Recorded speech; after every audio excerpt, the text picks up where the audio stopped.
Oops, I did it again.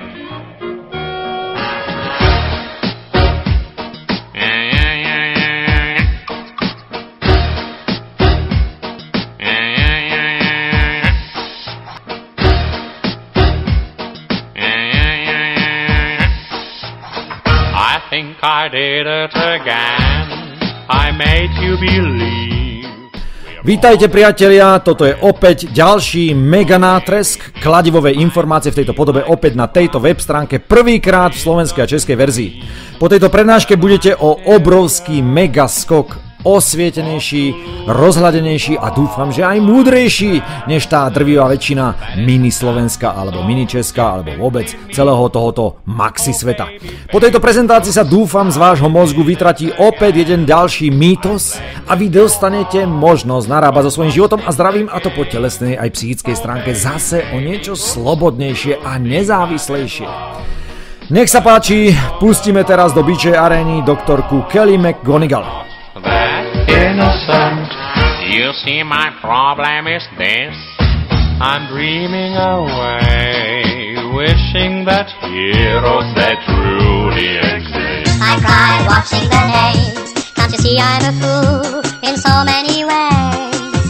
Have to lose all my senses, make it just so typically me. Baby, oops, I did it again. I played with your heart, I lost in the game. So baby, oops, you think I'm in love, but I'm gonna die.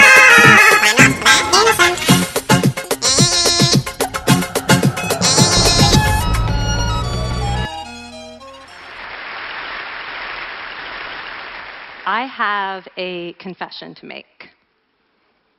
But first, I want you to make a little confession to me. In the past year, I want you to just raise your hand if you've experienced relatively little stress. Anyone? How about a moderate amount of stress? Who's experienced a lot of stress? Yeah, me too. But that is not my confession. My confession is this: I'm a health psychologist, and my mission is to help people be happier and healthier. But I fear that something I've been teaching for the last 10 years is doing more harm than good, and it has to do with stress. For years, I've been telling people stress makes you sick. It increases the risk of everything from the common cold to cardiovascular disease. Basically, I've turned stress into the enemy. But I've changed my mind about stress.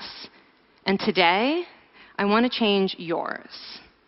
Let me start with the study that made me rethink my whole approach to stress. This study tracked 30,000 adults in the United States for 8 years. And they started by asking people, how much stress have you experienced in the last year? They also asked, do you believe that stress is harmful for your health? And then they used public death records to find out who died. Okay, some bad news first. People who experienced a lot of stress in the previous year had a 43% increased risk of dying. But that was only true for the people who also believed that stress is harmful for your health.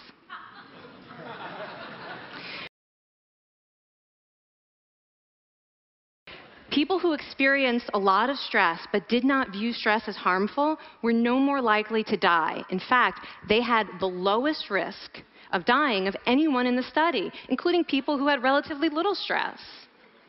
Now, the researchers estimated that over the 8 years they were tracking deaths, 182,000 Americans died prematurely, not from stress, but from the belief that stress is bad for you. That is over 20,000 deaths a year. Now, if that estimate is correct, that would make believing stress is bad for you the 15th largest cause of death in the United States last year, killing more people than skin cancer, HIV, AIDS, and homicide. You can see why this study freaked me out. Here I've been spending so much energy telling people stress is bad for your health. So this study got me wondering, can changing how you think about stress make you healthier? And here the science says yes. When you change your mind about stress, you can change your body's response to stress. Now, to explain how this works, I want you all to pretend that you are participants in a study designed to stress you out. It's called the social stress test. You come into the laboratory, and you're told you have to give a 5-minute impromptu speech on your personal weaknesses to a panel of expert evaluators sitting right in front of you. And to make sure you feel the pressure, there are bright lights and a camera in your face, kind of like this. And the evaluators have been trained to give you discouraging nonverbal feedback, like this.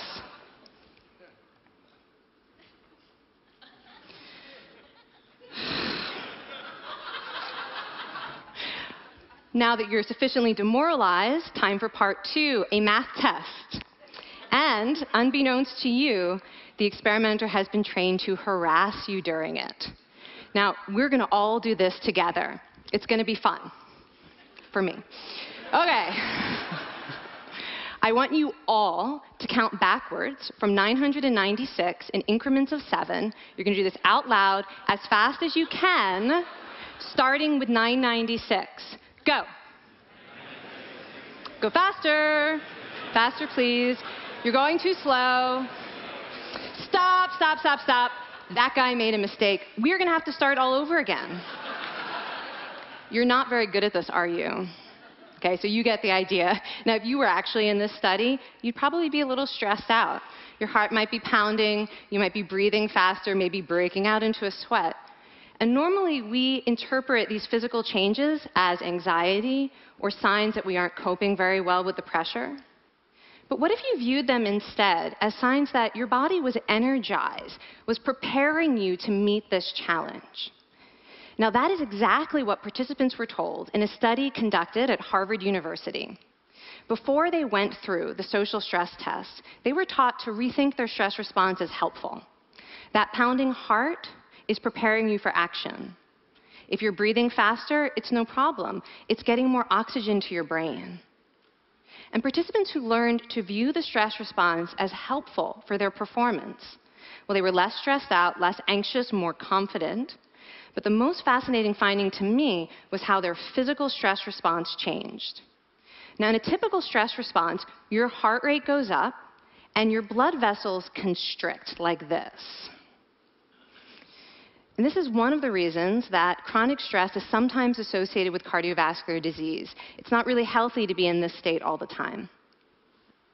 But in the study, when participants viewed their stress response as helpful, their blood vessels stayed relaxed like this.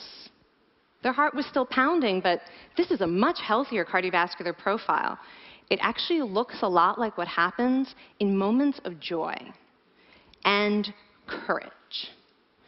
Over a lifetime of stressful experiences, this one biological change could be the difference between a stress-induced heart attack at age 50 and living well into your 90s. And this is really what the new science of stress reveals, that how you think about stress matters. So my goal as a health psychologist has changed. I no longer want to get rid of your stress. I want to make you better at stress. And we just did a little intervention. If you raised your hand and said you'd had a lot of stress in the last year, we could have saved your life.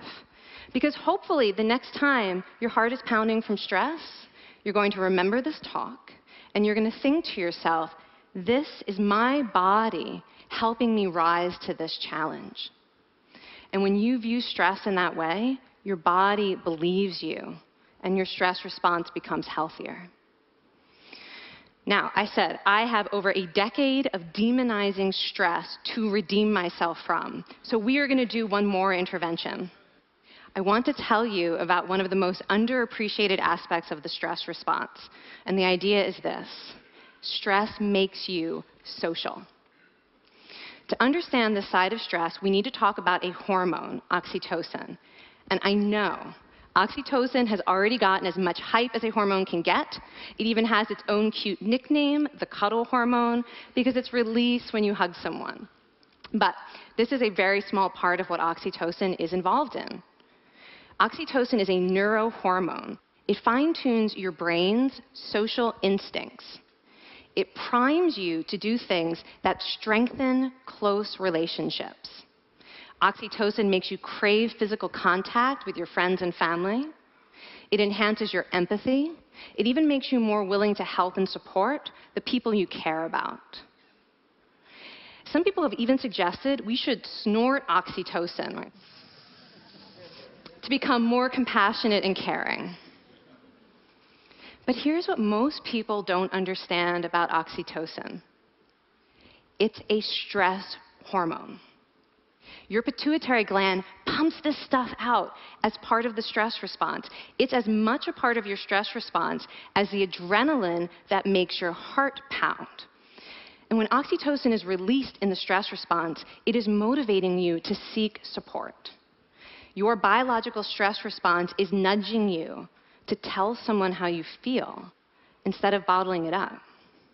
Your stress response wants to make sure you notice when someone else in your life is struggling so that you can support each other. When life is difficult, your stress response wants you to be surrounded by people who care about you.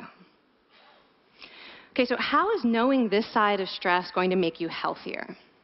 Well, oxytocin doesn't only act on your brain, it also acts on your body. And one of its main roles in your body is to protect your cardiovascular system from the effects of stress. It's a natural anti-inflammatory. It also helps your blood vessels stay relaxed during stress. But my favorite effect on the body is actually on the heart. Your heart has receptors for this hormone. And oxytocin helps heart cells regenerate and heal from any stress-induced damage. This stress hormone strengthens your heart. And the cool thing is that all of these physical benefits of oxytocin are enhanced by social contact and social support. So when you reach out to others under stress, either to seek support or to help someone else, you release more of this hormone, your stress response becomes healthier, and you actually recover faster from stress.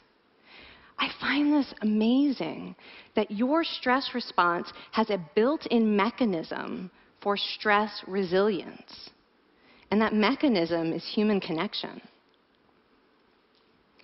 I want to finish by telling you about one more study.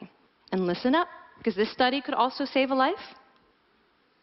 This study tracked about 1,000 adults in the United States, and they ranged in age from 34 to 93. And they started the study by asking, how much stress have you experienced in the last year? They also asked, how much time have you spent helping out friends, neighbors, people in your community? And then they used public records for the next 5 years to find out who died. Okay, so the bad news first.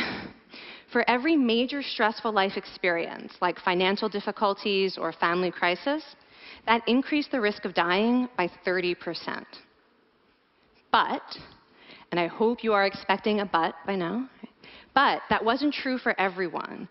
People who spent time caring for others showed absolutely no stress-related increase in dying, 0. Caring created resilience. And so we see once again that the harmful effects of stress on your health are not inevitable.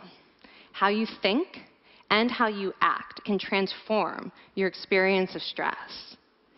When you choose to view your stress response as helpful, you create the biology of courage. And when you choose to connect with others under stress, you can create resilience. Now, I wouldn't necessarily ask for more stressful experiences in my life, but this science has given me a whole new appreciation for stress. Stress gives us access to our hearts. The compassionate heart that finds joy and meaning in connecting with others. And yes, your pounding physical heart working so hard to give you strength and energy. And when you choose to view stress in this way, you're not just getting better at stress, you're actually making a pretty profound statement. you're saying that you can trust yourself to handle life's challenges.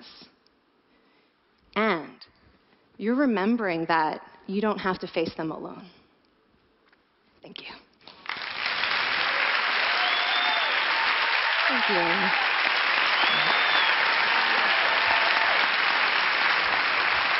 I mean, this is kind of amazing what you're telling us. It seems amazing to me that a belief about stress can make so much difference to someone's life expectancy. How would that extend to advice? Like if someone's making a lifestyle choice between, say, a stressful job and a non-stressful job, does it matter that which way they go, that it's equally wise to go for the stressful job so long as you believe that you can handle it in some sense? Yeah, and one thing we know for certain is that chasing meaning is better for your health than trying to avoid discomfort. And so I would say that's really the best way to make decisions, is go after what it is that creates meaning in your life and then trust yourself to handle the stress that follows. Thank you so much, Kelly. Thank you. It's really cool.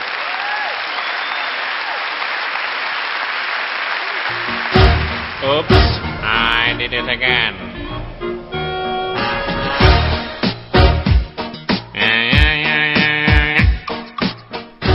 No, priatelia, tak to, čo sme sa tu práve dozvedeli, by som povedal, je doslova do písmena šok, a to tak vo vedeckom svete, ako aj medzi nami ostatnými.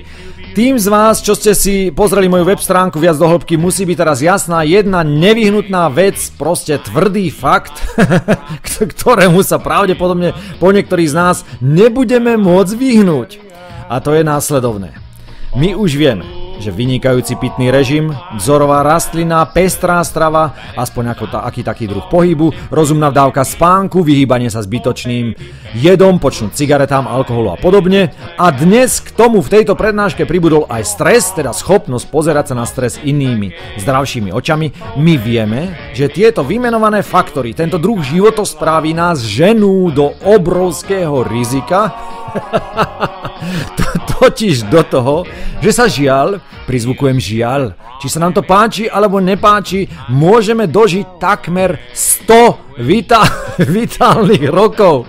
A teda ak sa nás po niektorých starých storočných paprdov, somárov, čo sme sa stravovali, čo nám to došlo a vôbec čo sme žili na zdravšej rastlinnej báze a s tými zdravšími návykmi, ak sa nás bude chcieť na konci nášho dlhého, vitálneho a dúfam, že prevažne aj spokojného života niekto zbaviť, tak nás budú musieť utlť s krompáčom, aby sme sa odtiaľto konečne odpratali a neotravovali vzduch a nepichali do vás, tak ako to robím napríklad aj ja touto web stránkou a týmito geniálnymi príspevkami.